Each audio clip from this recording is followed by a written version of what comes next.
श्री स्वामी समर्थ. नमस्कार स्वामी भक्तांनो. आजच्या व्हिडिओमध्ये तुम्हाला मी सांगणार आहोत स्वामी महाराजांनी गजानन महाराज कोणती आज्ञा दिली होती आणि ती काय आज्ञा होती. चला तर मग आपण जाणून घेऊया. व्हिडिओ पूर्ण बघा, नक्की तुम्हाला आवडेल. अशी व्हिडिओ पाहण्यासाठी आमच्या YouTube चॅनल सबस्क्राईब करायला विसरू नका. श्री स्वामी समर्थ. चला तर मी व्हिडिओला सुरुवात करूया. असं म्हणतात की अक्कलकोट स्वामींनी गजानन महाराज आज्ञा केली होती, तू विदर्भात जा आणि शेगाव या गावी प्रकट हो. तिकडच्या लोकांना नामस्मरणाचं महत्व पटवून दे. ते नामस्मरण एक चिलकत आहे. नीतीने कितीही वार केले तरी आत कुठेही जखम होत नाही.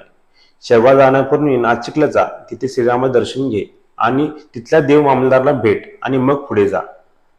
महाराज नाशिकला आले, श्रीराम मंदिरात जाऊन आणि त्यांनी दर्शन घेतले. त्यांना उंबरठ्यावर डोके ठेवले तर मंदिराची घंटा आपोआप वाजू लागल्या. हे पाहून मंदिरातला पुजारी घाबरला.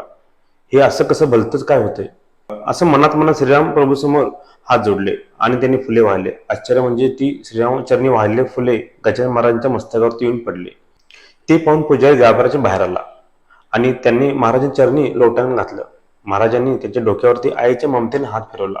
अरे, तो जीवन पिंजऱ्याच्या बिबट्यासारखं झालेला आहे. तुझ्या अंतरी अजूनही शटीरूपी पशु बनून राहिलेला आहेत. त्यांना दूर कर, अखंड श्रीराम नाम घे आणि मुक्त होऊन जा.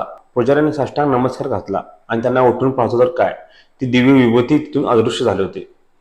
समजा तुम्हाला हा व्हिडिओ कसा वाटला आम्हाला कमेंट बॉक्स नक्की कळवा आणि अशी व्हिडिओ पाहण्यासाठी आमच्या YouTube चॅनल सबस्क्राईब करायला विसरू नका. चला तर लवकरच भेटा नवीन व्हिडिओ नवीन विषय. श्री स्वामी समर्थ.